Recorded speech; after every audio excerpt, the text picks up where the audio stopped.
Finansialku, ketemu lagi dengan aku Rista Swestika. Dan kali ini episodenya luar biasa banget karena Rista nggak lagi di finansialku.com, tapi Rista lagi di mana? Hayo, bisa lihat dong.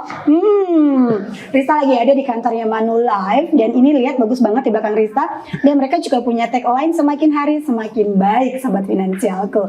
Dan tanpa menunggu lama, Rista kali ini nggak sendiri, tapi Rista kedatangan narasumber yang luar biasa, satu temen juga, dan beliau adalah Pak Johan Al-Rashid selaku Head Agency Recruitment di Manulife Indonesia pastinya. Tapi kita kayaknya manggilnya jangan bapak-bapakan kali ya kan, karena ini segmennya adalah untuk anak muda. Benar ya sobat finansialku? Hai Jo. Halo Mbak Rista, tadi gue udah mau komplain soalnya dia manggil gue bapak. Ya, benar, kita manggilnya Jo aja gitu karena ini memang masih muda banget. Dan kali ini sebenarnya Jo, kita mau ngomongin apa sih Jo? Tadi kan kalau briefnya sih ngomongin soal pentingnya insurance. Tapi kan nanti juga akan banyak kita ngomongin juga soal profesi life planner. Kurang lebih gitu sih. Jo, ngapain aja sih sehari-harinya? Oh, aku ya sehari-hari. Ya kalau di Manulife pastinya kan gue sama tim itu kita di tim rekrutmen. Jadi kita memang memberikan support kepada agency force-nya Manulife Indonesia untuk berbagai aktivitas rekrutmen, inisiatif rekrutmen, dan juga kita explore banyak ide sih, kurang lebih gitu. Luar biasa. Keren kan? Ya. Keren kan sobat finansialku.com ya. Banyak banget loh, padat jadwalnya, dan kita untuk bikin segmen ini aja tuh mesti berbulan-bulan atur jadwalnya. Gue tuh enggak. Ya kan, saking padatnya ini sobat finansialku. Jo, hari ini kan Rista lagi ada di kantornya Manulife Indonesia, gitu ya. Dan kebetulan hari ini ada waktu buat chit-chat sama Jo sendiri, gitu ya. Ngebahas tentang soal asuransi.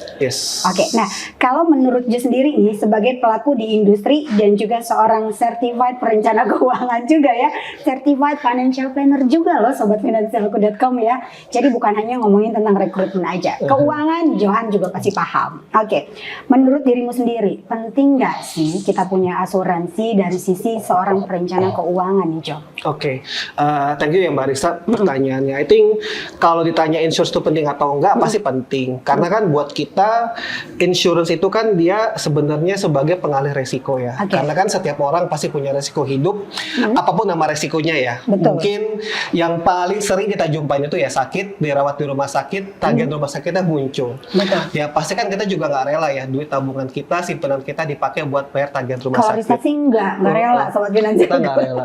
Dan itu kan sebenarnya nanti dari insurance itu bisa kan juga menjaga aset kita. Salah satunya adalah seperti itu. Jadi penting banget kok.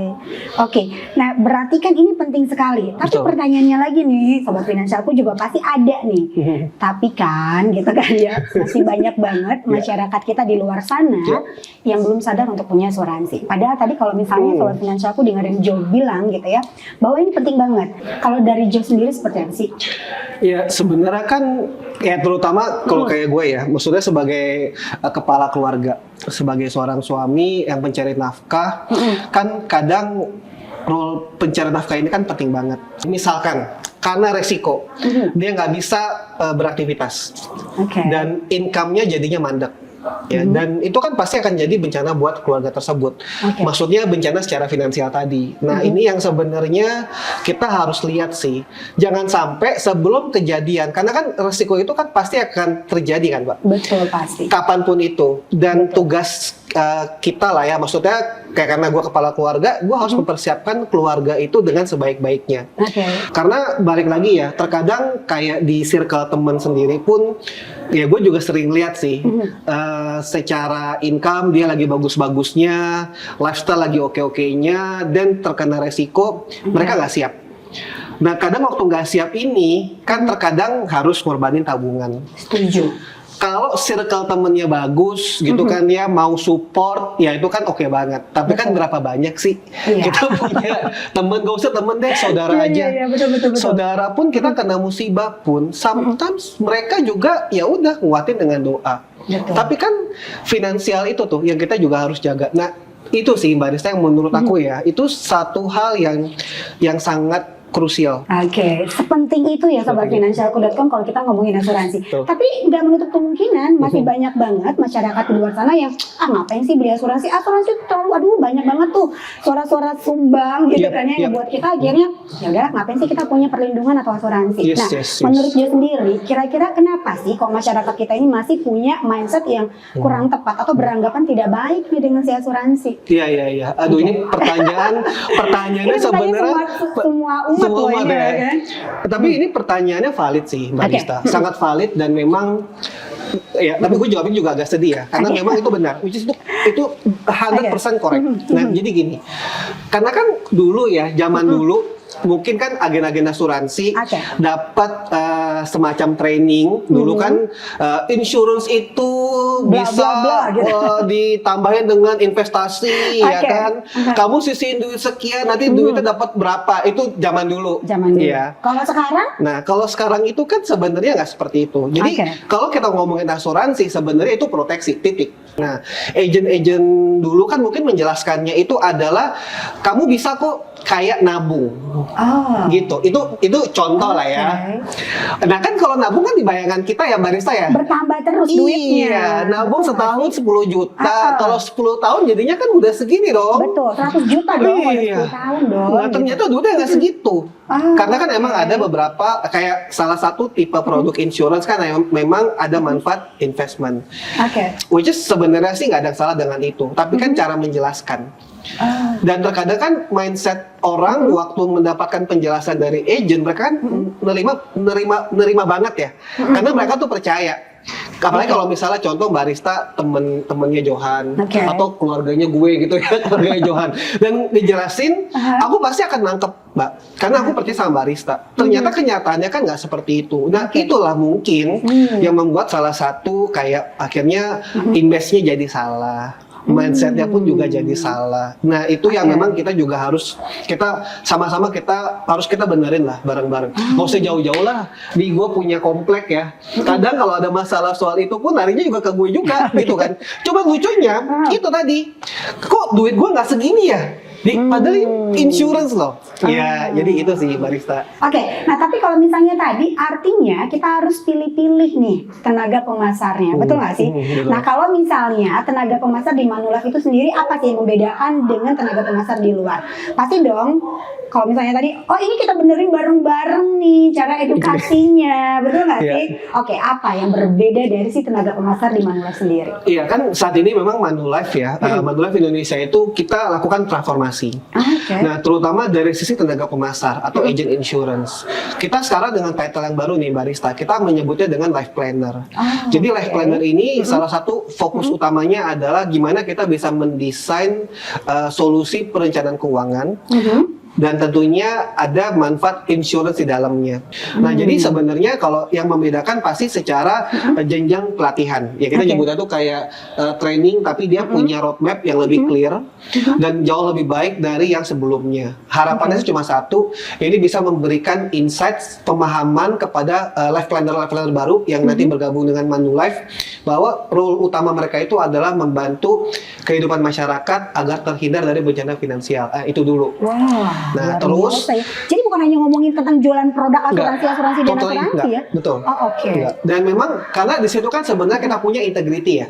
Karena sekarang kan orang makin pintar. Setuju. Mereka nyari insurance tinggal browsing aja. Ini Setuju banget, setuju Jo. gue browsing aja deh, ya kan banyak kok pilihan. Nah, justru di era seperti inilah kita harus bantu terus improve. Kita punya training buat life planner, sama nanti gimana mereka bisa interaksi, komunikasi, dan yang penting sih integritas ya. Oke. Karena kan kita juga tahu pemerintah sekarang itu kan juga terus mensupervise ya perusahaan-perusahaan insurance, dan kita juga ingin kasih yang the best lah. Sejauh ini Manulife Indonesia itu tercatat kita memberikan yang the best service kepada klien-klien kita. Wow. Dan itu yang kita mau pertahanin sih. Luar Gitu. biasa ya. Sekarang yang tadi namanya agent gitu ya atau Life agen, planner. sekarang berpindah menjadi life planner. Yes. Nah kalau zaman dulu kan orang tuh apa sih jadi agen asuransi, ngapain sih gitu? Emang gak ada kerjaan lain atau gitu ya? Nah kalau saat ini kalau Joe sendiri ngelihat gitu ya dengan teman-teman yang bergabung di Manulife sendiri, ada pride tersendiri nggak sih ketika mereka menjadi life planner di Manulife? Ya benar-benar. Ya memang kan kalau dulu ya gambaran agent itu kan agent ya jualan lah ya. Ya namanya agent kan, pokoknya jualan deh. Terkadang kalau orang udah tahu kita agent, mungkin kita juga nggak pede karena tahu kebanyakan image itu. Terus kan orang-orang dekat kita pun juga sama lah ya. Betul. Nah kalau sekarang justru yang membedakan adalah sekarang itu mereka tuh memulai dengan komunitas. Jadi branding agent itu sekarang itu banyak tim-tim di Manulife itu mereka membentuk komunitas. Oke, contohnya komunitas apa? Karena menarik. Betul. Karena sobat finansialku pasti tahunya nih Jo. Kalau ngomongin tentang komunitas ada komunitas emak-emak, komunitas bikers gitu ya, komunitas fotografi gitu. Nah di Manulife sendiri ini komunitas seperti apa yang dibangun? Iya. Jadi kayak beberapa tim mereka tuh punya tim yang cukup segmented ya. Kayak tadi mama muda, yang housewives ya? Itu ada. Itu ada. Jadi ya, ibu-ibu rumah tangga muda ya kan. Ada juga yang anak-anak muda, ex karyawan atau yang mungkin masuknya part time. Tapi waktu udah 2 bulan 3 bulan join kok kayaknya income-nya kok seru ya dan beneran dapat income. Dan income-nya kok mereka bisa kayak nyamain ke income company lamanya dan akhirnya mereka mutusin full time. Ada juga bahkan yang komunitas kayak olahraga, ex entrepreneur atau yang mungkin sekarang usahanya lagi jalan, mereka juga fokusin ke situ. Jadi cukup ada banyak sih komunitas yang memang mereka bentuk dan ini sometimes kadang inisiatifnya datang dari tim masing-masing. Lalu dari tim rekrutmen kadang kita berkolaborasi. Nah itu kayak munculin image jadi kayak agen insurance tuh fun ya. Kok gue dapat excitementnya nih jadi agent. Kok seru banget ya. Ternyata kan kadang kan kalau di benak kita ya belajar produk insurance kan kayak aduh susah banget. Aduh pusing banget deh gitu. Tapi sekarang tuh mereka tuh kayaknya kok gue pengen nih spend waktu dan mereka tuh bener-bener spend waktu total. Total tuh karena mereka lihat ini ngasih value buat mereka. Sehingga waktu mereka lagi branding, promote di sosmed, di story kayak atau di feed ya itu mereka sangat-sangat kreatif, totally kreatif dan banyak juga kita punya senior leader yang mulai berubah ke arah sana Mbak, which is itu fun banget. Jadi nongkrongnya itu keren. Nongkrongnya di mana nih sobat finansial? Karena biasanya sobat finansialku kalau gabung komunitas ngomongin gimana caranya dapetin duit gitu kan ya. Kemudian nongkrongnya di mana nih Riz gitu kan? Jangan-jangan di ruang training yang bikin bosan. Aduh kayaknya nggak usah training deh gitu. Nah kalau di Manulife sendiri ini proses ruang training dan lain-lain itu gimana? Kalau yang kayak di tempat ini kan kita di kantor pusat Manulife kan di lantai 3. Ini kan ruang common public lah ya. Ini seru banget loh. Ini cafe sebenarnya, setup cafe. Ini ruang training.